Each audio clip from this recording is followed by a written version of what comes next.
Hilton brings you new ways to stay, with experiences that let you capture the glory days. Introducing the Graduate Hotels. Each inspired by local college towns, these stays are always original and never boring. Get in touch with traditions all across the country and enjoy a stay that's a class above the rest. Book at Graduate Hotels with Hilton Honors Points at Hilton.com. It's a win-win. Hilton, for the stay. The First Lady of New York Radio, Joan Hamburg. Entertaining and informative. Talk Radio 77 WABC. All right, everyone. We love celebrating food and everything that involves. It's our persistence of memory, our Proustian experiences. And I have many friends in the food world, restaurant owners, people who make things, and we have been suffering along with them during this pandemic. The food industry has been hit really hard. And even though people are told, welcome, come back, it's still an industry that's having a terrible time. I just finished reading Peter Hoffman, his memoir. He calls it What's Good, a memoir in 14 ingredients. And Peter is one of the incredible food people, not only in the country, but all over. He was chef owner of one of my favorite restaurants many years ago, Savoy, and Back 40. He was, everyone says they're the first, but it was really what Peter could find at the farmer's market. It was farm to table that we didn't quite name it then, but Peter was the big person behind it. And he constantly wrote about it and explained to us all the different things that are going on in the food world. The book is a fascinating read. It's not only the memoir of what it takes to be a chef, to be in the food business. It's got ingredients. It explains everything about the ingredients that we all use. It has recipes. It's about history. It's about family and friendships. It's really quite amazing. Peter, I'm so happy to have you with me this morning, and you did an incredible job because you explained the pain, the joy, and everything that it takes to be in this crazy world of food. Yeah, thank you, Joan. And really, your explanation just now really sums up the book in many ways, and it does have that breadth. It's not just a chef memoir, pull back the curtain and see the gritty side of restaurant life. It is about pain and joy and family and awesomeness of the natural world and how we bring that into our lives through the food that we buy and the food that we prepare. But your family, like so many families who came to this country, who made it, who want everything for their kids, your dad, he wanted you, though, to be involved in something other than food initially. Yeah, finding a career, finding a path, not following in the professional direction that he expected, or that my parents kind of expected, was tough. There was a way that they wanted to see me go down a more white collar path, and I think that there were no models out there at the time what chef world could look like as there are today. There, of course, people knew who James Beard and Julia Child were, right. But those weren't people. They were cooking teachers, or they were on television and writing books and things like that. It wasn't in the business and in the restaurant business, and so they were worried that I was just going to become a short order cook somehow. And it took a while for everybody to settle down and realize that this was both a path of passion for me and a worthy passion that was going to be fulfilling for me as an individual, and that it really is and was far more than just sort of slinging hash. It was a way to explore history and cultures and cuisines and developed technique and mastery. That there was a practice there, and my father clearly appreciated being a dentist and being really proud of his craft. He appreciated people who were developing a practice. Right. And in the beginning, it was funny. I always say, if I had come home and said to my family, I'm going to be a chef, they would have fallen on the floor. It was so out of their realm of possibility. And a couple of years later, my son, my daughter's a chef, a famous chef. So it changed. And of course, you changed the way we look at food with a little restaurant. I still remember going up the stairs. Mm-hmm. And it was so hard to get a reservation because you were really little in the beginning. Yeah, we were small. It was, we took over it. We took over a luncheonette that was on the corner of Prince and Crosby Street, which is sort of a backwater of Soho, and Soho was at that time was about art galleries and idiosyncratic kinds of craft businesses and things like that. And it was you and a Chinese restaurant. I remember that we used to go to. Kind of, yeah. And so my wife, Susan, and I found the property and realized that it was that it had good bones, and that it was I don't know, sometimes there is feng shui to pieces of real estate, and the corner felt good and the building felt right, even though it needed a lot of renovation. And so we did that, and then we were this wonderful beacon of light in a sort of a dark and forgotten corner of Soho. And then in time, it expanded. They came to us, and then down the block, I don't know what year it was, but Balthazar is a block away. Right. He took over what was, when I needed to get a piece of paper notarized, I used to go into this shop with a Orthodox Jewish man selling end rolls of fabric and get my paper notarized for $1, and Keith McNally took over that space and turned it into a very grand recreation of a Parisian brasserie. So lots of changes in the neighborhood over time, and in the early years, the galleries were there, the artists, the dealers. So it was really the downtown creatives of New York were our clientele, and we got to know them, and we traded art for food, or food for art.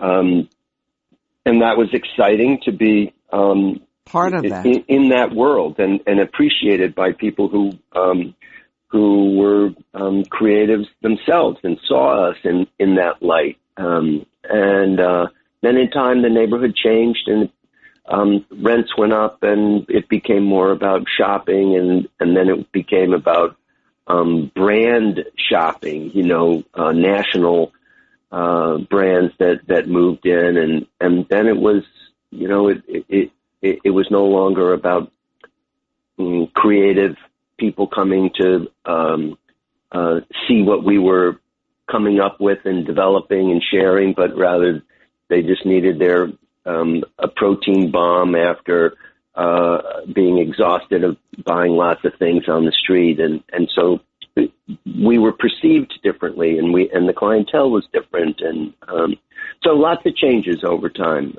as the economy changes and the demographics change. Right. I'm talking to Peter Hoffman, What's Good, his brand new memoir, in 14 ingredients. And as Peter says, I gentrified myself out of a job at one point, right. And that's what happened in all these neighborhoods. But think about, I love restaurants because they're theater, they're drama, they're family, they're home, and your restaurant had all that. It was so welcoming, and the food was so delicious, and we ate things that we didn't ordinarily eat because you knew everything in the farmer's market and brought it back, and we learned all kinds of new things. So I miss that, and I'm curious. Your book is out, and which is almost cathartic, I'm sure, for you when you look back at this incredible journey. But what does it take today? The world is so different in the last couple of years.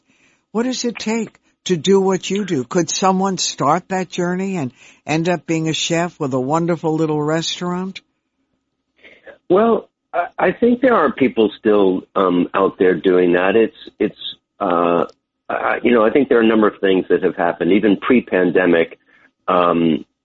Areas like Soho, where the rents had gotten so high, then young entrepreneurial cooks were going further out into the boroughs, or actually choosing not to be in New York anymore. That sort of in that right. Searching for balance of life. How much time do you spend commuting? What do the neighborhoods feel like? I mean, 20, 30 years ago, there weren't good restaurants really in all the secondary and tertiary cities of the United States. And people started to go like, I don't need to pay this rent. I don't need to spend an hour and a half each way commuting. And they moved to Knoxville and St. Louis and Columbus and, all kinds of cities that now support chefs doing thoughtful cooking. And so that's a great thing. And as I said, that's pre-pandemic.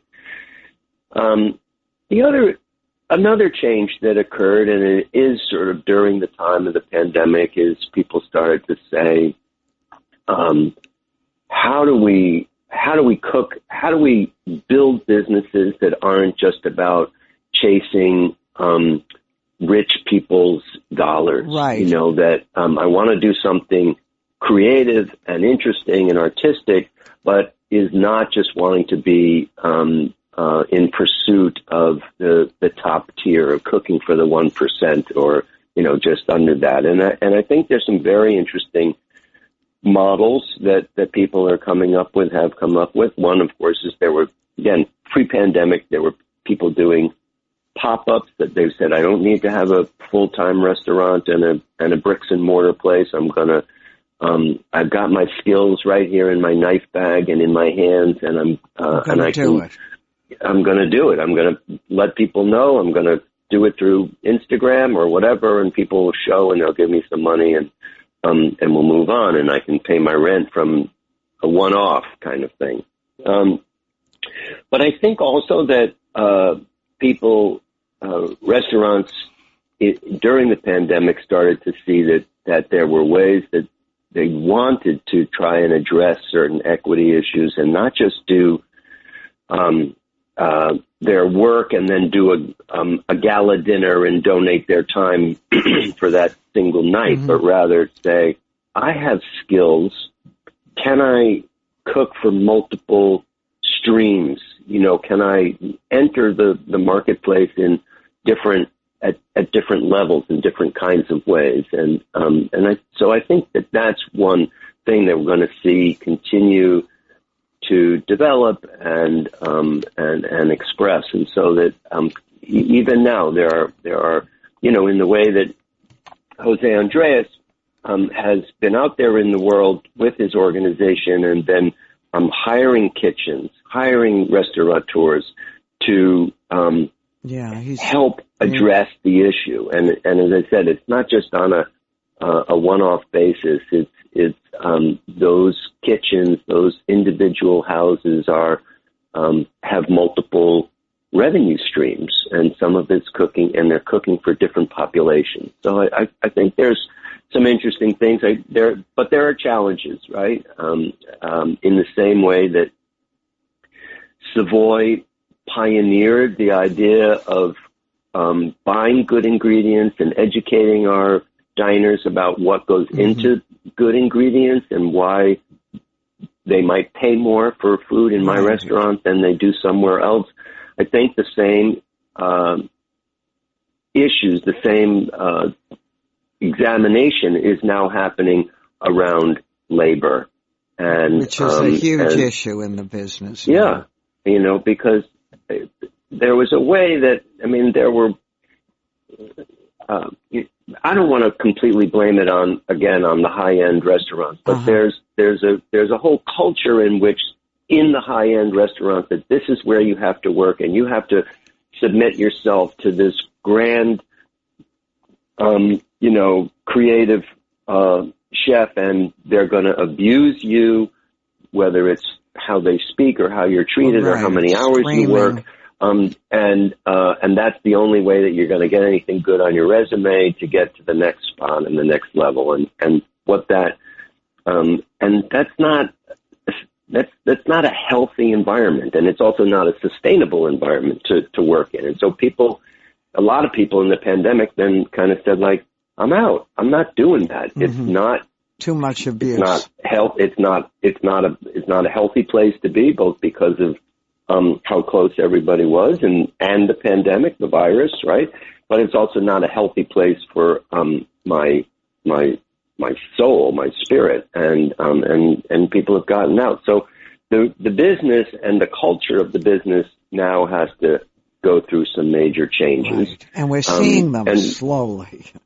Yeah, slowly. It takes time. And part of that's also going to be that going out for dinner costs more, because if you want to run a house that has a better culture, you're going to have to pay people more, or you're going to have more cross-training so that you can move people in and out and respond to their needs, their private needs, as opposed to work, depending on someone that's working 60 or 70 hours a week. And that means that it's going to cost more to go out for dinner. And I guess I feel in some ways like that's a good thing. And it may cause a retraction in the number of businesses or the health of some businesses. And people may, but the flip side of that is that people may cook more at home and connect more to their food and take pleasure in cooking for themselves and developing a practice, just like my dad had pride in what repetition gave him in terms of his skills. Repetition in your home, at the cutting board, at the stove, those are wonderful, self-gratifying kinds of experiences as well. Without any issues there, but still, because so many of us have spent the last couple of years 3 meals a day really in the kitchen. And I love the kitchen. I love to cook, but the pleasure of having a wonderful meal in a special restaurant, I think we're going to see a lot of that. I'm talking to Peter Hoffman, and his memoir, What's Good, takes you on an incredible journey through a very different time in New York and really up to today, and all the people you meet who crossed Peter's way, including Anthony Bourdain. You knew him when he first started out, and explained he too, you're sort of like the high end, but he was taking a lot of shortcuts like chefs were doing then to try to raise the profit. And there are all the names that you know are part of Peter's journey. So, Peter, would you now, your memoir is finished, you've had fabulous restaurants, would you do it again? Is this the time for someone like you? Oh, well, will I do it again in the present? The answer to that is no. I spent 26 years at it, Joan, and that was great. And, I really feel like, there are so many things to do in this life, and we only have one. So I want to sort of explore and let it go elsewhere and see where things take me. Part of what I realized was that I really enjoyed the writing process, and you're good at it. Yeah, thank you. I worked hard at it, and the pandemic was good for me in a certain way because there was nowhere to go. There was I couldn't procrastinate too much.